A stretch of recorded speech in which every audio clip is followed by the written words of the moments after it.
Elecciones 2023. Los candidatos.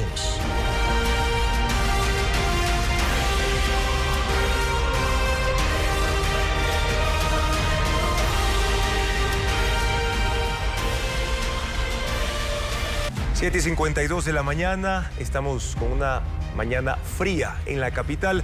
Continuamos con nuestras entrevistas a candidatos quienes buscan la alcaldía de la capital en este 2023.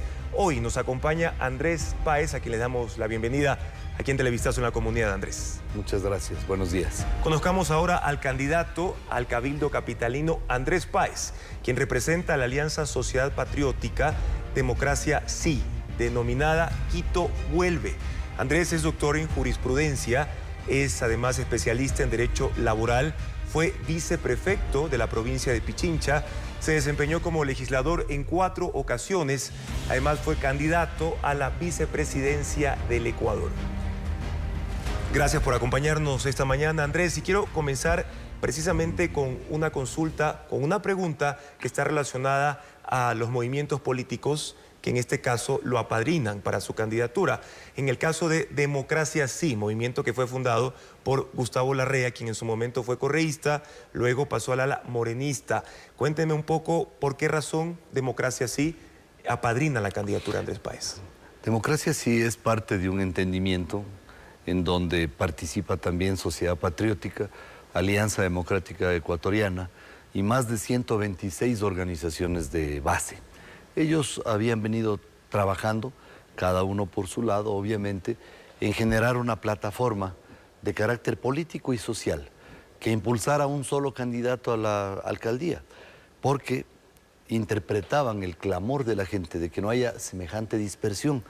Si recordamos que en las anteriores elecciones hubo 18 candidatos. Correcto, sí. Entonces, ellos interpretaron ese deseo y ese sentir de la población e impulsaron una plataforma a la cual yo fui convocado para ser parte de la misma y luego fui elegido como candidato a la alcaldía. Y Andrés, de hecho usted quería una sola coalición a la que se unirían algunos de los que hoy también son candidatos. ¿En qué quedó eso?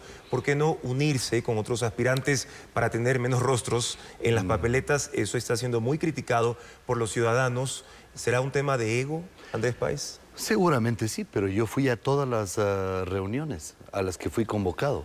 ¿Usted conversó con los demás candidatos? No con todos, pero con los que decidieron asistir a esas reuniones, tratamos de buscar un entendimiento. Hay algunos que, precisamente por su ego, jamás asistieron a ninguna reunión. Usted me está hablando de quienes ahora están en la papeleta. O sea, sí, efectivamente. Incluso hay personas que no asistieron a las reuniones y que no terminaron siendo candidatos. Pero siempre hubo en mí el deseo de ser parte de una gran coalición, una amplia plataforma, en donde hubieran varios candidatos a las diferentes funciones, pero no solamente a la alcaldía. Pero entonces no hubo acuerdos en ese sentido. No hubo acuerdos, desgraciadamente, pero bueno, yo creo que ahora esa primaria que hubiéramos podido hacer en ese entonces, le toca hacer a la gente el 5 de febrero. Con las elecciones seccionales. Ayer una candidata dijo que en caso de llegar a la alcaldía defendería a la protesta social que está garantizada en la Constitución. Si llegase a suceder, Andrés, un paro como el de octubre de 2019 o el de junio del año pasado, ¿qué haría usted en caso de ser alcalde de Quito? Todos pueden venir a protestar a Quito. Nadie puede venir a destruir la capital. Y lo que haré yo es ponerme al frente de la defensa de la ciudad. Y no voy a permitir ningún tipo de abuso en contra de la ciudad. Si el señor Isa o cualquier otra persona quieren venir a protestar, son bienvenidos. ¿Qué significa? Les daremos las garantías del caso. ¿Qué significa? Pero no si me rompen un vidrio Ajá. o me pintan una pared, se topan conmigo. ¿Qué significa no permitir abuso? No permitir que se destruyan los bienes públicos, los bienes privados, que se pinchen las llantas de los taxistas, que se obliguen a cerrar los negocios, que se destruya el centro histórico, que se usen morteros, que se usen armas, que se usen puñales, que se mate gente, que se lastime personas, que se rompan las calles. Eso no podemos permitir. ¿Y qué haría Andrés Páez para impedir todo eso que menciona? Tenemos todo un plan de seguridad que será instrumentado desde el 15 de mayo y en el cual hemos venido trabajando. comenzando por un cuarto de mando que funcionará 24/7 para monitorear los accesos a Quito y monitorear los puntos sensibles de la ciudad. Efectivamente, yo soy el que más defiendo el derecho a la protesta, pero jamás voy a justificar que nuestra capital sea destruida como lo fue en junio del 2019 en octubre del 2019 y en junio del 2022. Y encima de eso, me acusan a mí de haber querido incendiar Quito. Fueron otros los que incendiaron Quito, encabezados por la prefecta de Pichincha, que ahora pretende la reelección y que es la directa responsable de toda la destrucción y los $8.000 de pérdidas provocadas al país durante la protesta de octubre del 2019. Ahora, Andrés, hablando del tema de la seguridad, precisamente esta ola delictiva es una de las principales preocupaciones de los capitalinos. En el último año hay un evidente incremento de actos delictivos. Los quiteños, como nos cuenta en el reportaje que vamos a ver Carlos Luis Carrillo, esperan que la nueva administración genere acciones que garanticen la seguridad en Quito. Veamos. Robos, asaltos, violencia han disparado el temor de los capitalinos durante el último año. Según el general Víctor Herrera, comandante de policía de Quito, en este 2022 existe un incremento en la incidencia de delitos. El robo a personas es el que más ha aumentado. En el 2020 se registraron 4.478 eventos. En el 2021, la cifra aumentó a 5.414 casos, mientras que en el 2022 se registraron 6.511 denuncias. El comandante explica las razones de este incremento. Bueno, la reactivación económica va de la mano con la reactivación de actividades ilícitas. Pero hay otros delitos que han registrado un aumento, como el robo de accesorios vehiculares en un 37% y el robo de vehículos en un 30%. Las autoridades policiales han identificado las zonas donde hay incidencia y son los distritos Eugenio Espejo, Eloy Alfaro y Quitumbe en el sur, mientras que en el norte, La Delicia. Para los capitalinos, la inseguridad es un tema que preocupa. Quito es muy inseguro en este momento. Sí, para mí sí. Yo vengo de fuera, vengo a visitar a mis familiares y es que es imposible. Mientras no hayan acciones concretas contra la delincuencia, sí, es un problema para todos y más para las autoridades que vengan. Actualmente hay 3.850 policías en Quito y se espera que para los primeros días de abril se incorporen 1.050 elementos más. Es decir, que para este año la capital contará con 4.900 uniformados que estarán a cargo de la seguridad ciudadana. Tenemos la apertura del metro de Quito en enero ya de manera dinámica, con los trenes circulando. Ahí hay un déficit de policías de alrededor de 380 policías. De estos 380 policías nos quedarían alrededor de 720.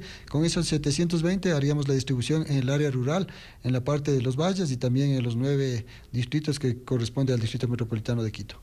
Pero dice que se debería complementar con verdaderos cambios en el sistema. Es la aplicación de políticas públicas y la coordinación con todos los estamentos que tenemos la responsabilidad de mantener la seguridad. Lo cierto es que la delincuencia hasta ahora va ganando terreno, por lo que se espera que el próximo alcalde y concejales creen ordenanzas que ayuden a reducir estas cifras y garanticen la paz en Quito.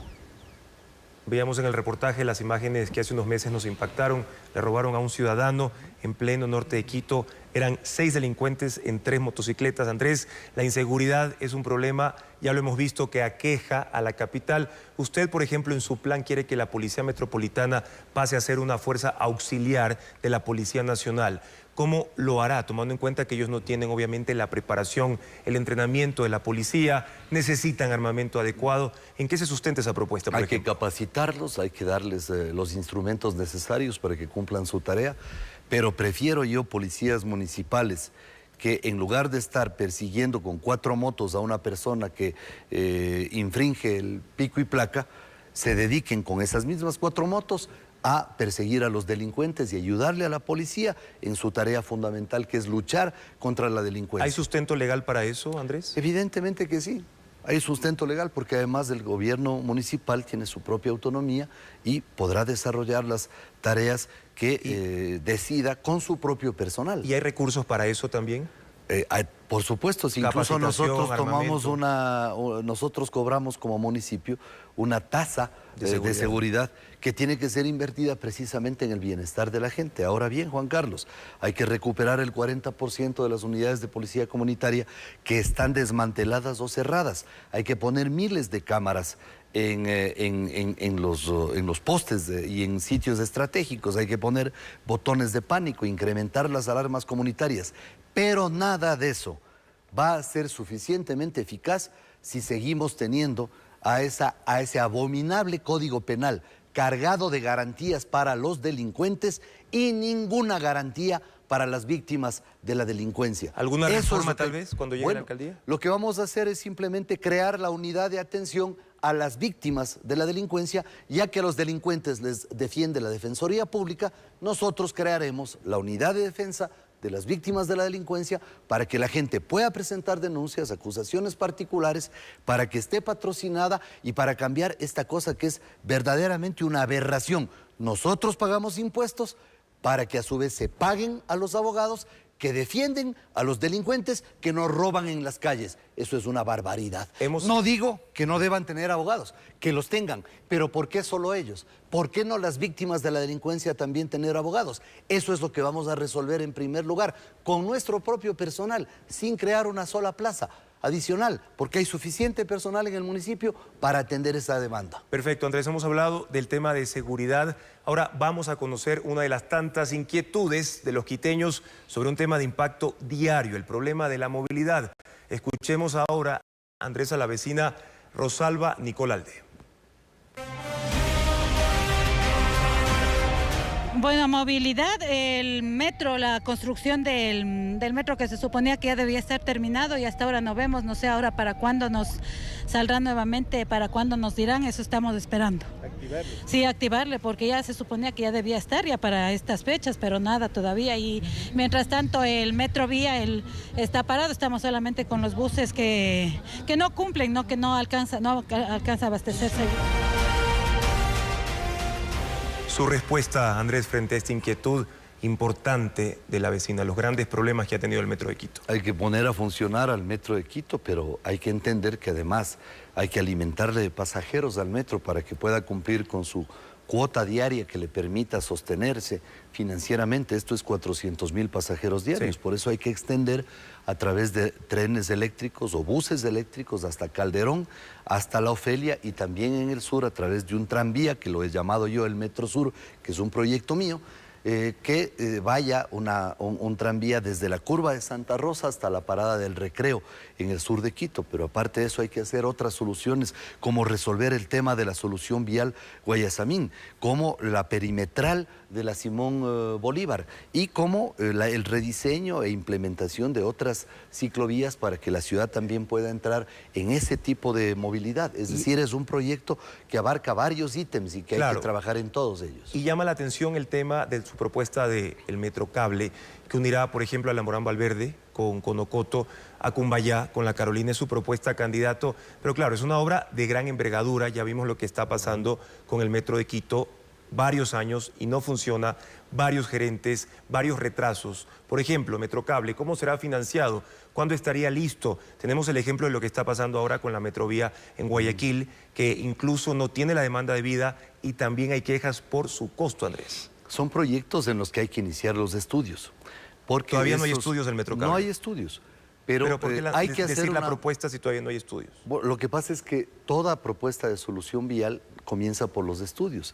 Y estos 4.7 kilómetros que hay entre la parada de la Morán Valverde al sur hasta Conocoto en línea recta se pueden resolver primero a través de un túnel que tendría que ir por debajo del Parque Metropolitano del Sur y complementar eso con pasos deprimidos y pasos a desnivel. Eso le quitaría mucho flujo de tráfico al Recreo, y también a la zona del Trébol y por supuesto a la autopista General Rumiñahui. ¿Ya han analizado el financiamiento de eso? ¿Se va con préstamos internacionales? No solamente eso, hay personas interesadas en la concesión, por ejemplo, la ampliación de la Simón Bolívar mediante lo que se llama la metropolitana de la Simón Bolívar, es un proyecto que se lo puede financiar a través de peajes. Y hay empresas que quieren entrar en un proceso de concesión y no hay que tener miedo a eso, porque el que quiera movilizarse más rápidamente y pueda pagar por eso, pues lo hace. Y el que no quiere pagar puede optar por otras vías. Ahora, usted ha dicho que quiere construir un estacionamiento para alrededor de 3.000 vehículos. Sí, debajo del Parque La Carolina. Debajo del Parque La Carolina. Sí. ¿Hay estudios de eso? Sí. ¿No le parece una propuesta un poco riesgosa, candidato, tomando el tema del suelo del Parque de La Carolina? No, de ninguna manera, porque los estudios reflejan de que efectivamente es posible hacer eso. Y hay que hacerlo. Sí hay estudios. Sí, claro, y hay que hacerlo por varias razones. Primero, porque hay que retirar los vehículos del parter central de la Chiris, que está utilizado como estacionamiento. Y luego hay que retirar una enorme cantidad de vehículos del hipercentro de Quito para que se estacionen debajo del parque.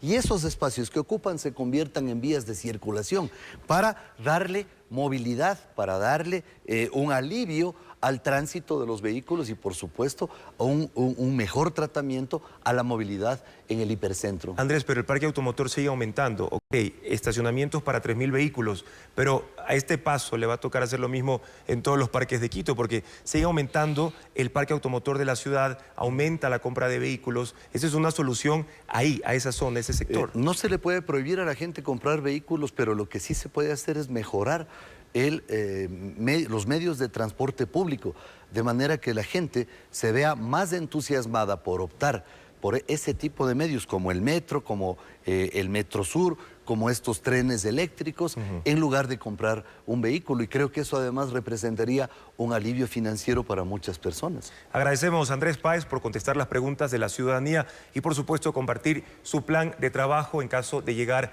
a la alcaldía de Quito. Vamos a un corte, pero al regresar hablaremos también de temas como el empleo y obra pública.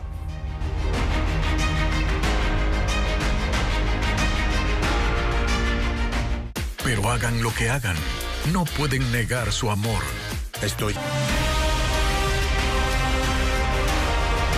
Elecciones 2023.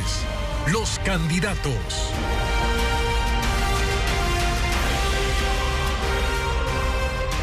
Ocho y 12 de la mañana iniciamos este segundo bloque de entrevista revisando cifras junto al candidato a la alcaldía de Quito, Andrés Páez. En 2022, candidato, los datos revelaron que la tasa de empleo en Quito fue del doble en comparación con Guayaquil y otras ciudades. Las tenemos en pantalla.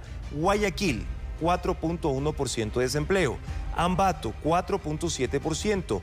Cuenca, 5.7%, pero Quito, según el Instituto de Estadística y Censos INEC, tiene el 8.5% de desempleo. Usted propone dar incentivos a empresas, por ejemplo, que otorguen empleo a jóvenes. ¿Cuáles serán esos beneficios? No solo a jóvenes, a madres, jefes de familia, a personas de la tercera edad, a personas con problemas de discapacidad o capacidades especiales, pero hay que hacer acuerdos con la empresa privada para que desarrollen proyectos inmobiliarios, proyectos de desarrollo tecnológico, librarles de impuestos mientras desarrollan esos proyectos como incentivos al sector privado, pero también es generador de empleo la obra pública, que tiene que hacérsela en todos los sectores de la ciudad con profesionales de diferente índole. También es dinamizadora del empleo los proyectos turísticos, especialmente los del turismo ecológico, en donde Quito tiene un gran potencial. La siembra de árboles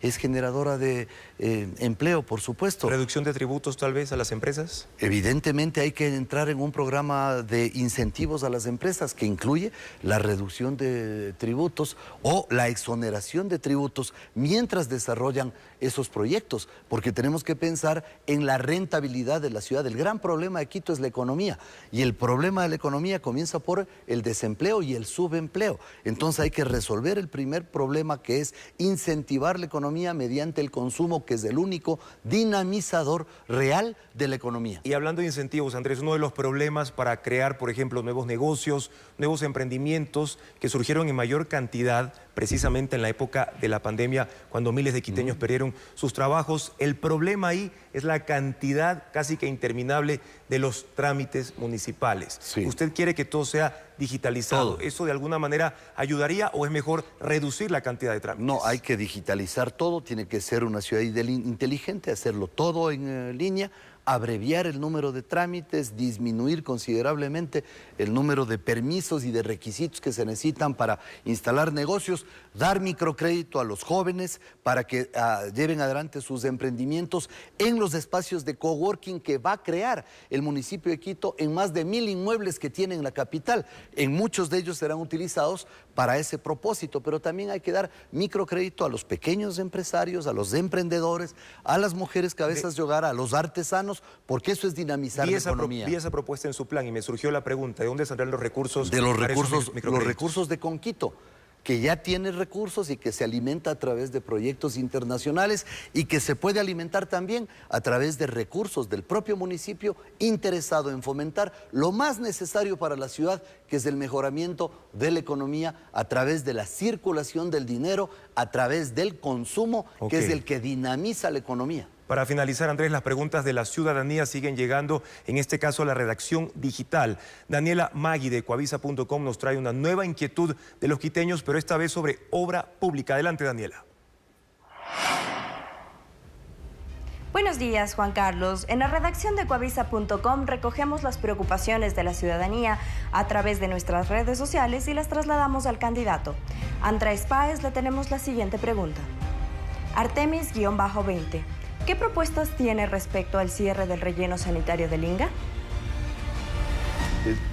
Es un tema que hay que resolverlo de inmediato porque están desbordados los sitios en donde se deposita la basura. Hay que instrumentar procesos tecnológicos, pero que comienzan por la clasificación de la basura en casa y la recolección diferenciada de la basura en los mismos camiones de maseo.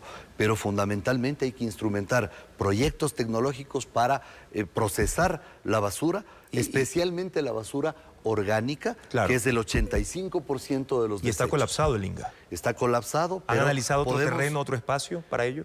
Hay varios estudios del propio municipio de Quito para unas nuevas localizaciones, pero hay que dejar de pensar ya en enterrar la basura y hay que comenzar a pensar en tecnología que procese la basura y la convierta en energía para la propia ciudad de Quito, incluyendo el servicio de metro, para lo cual hay un proyecto específico. Gracias, Andrés Páez, representante de las listas 3 y 20 de la Alianza Quito Vuelve. Gracias, Andrés, por habernos acompañado esta mañana en Televistazo en la Comunidad. Gracias, buenos días. Mañana conoceremos las propuestas de campaña de Pavel Muñoz, candidato por el movimiento Revolución Ciudadana. También nos acompañará en este espacio de entrevistas para conocer sus propuestas, las iniciativas, los planes de los 12 candidatos a la alcaldía de Quito.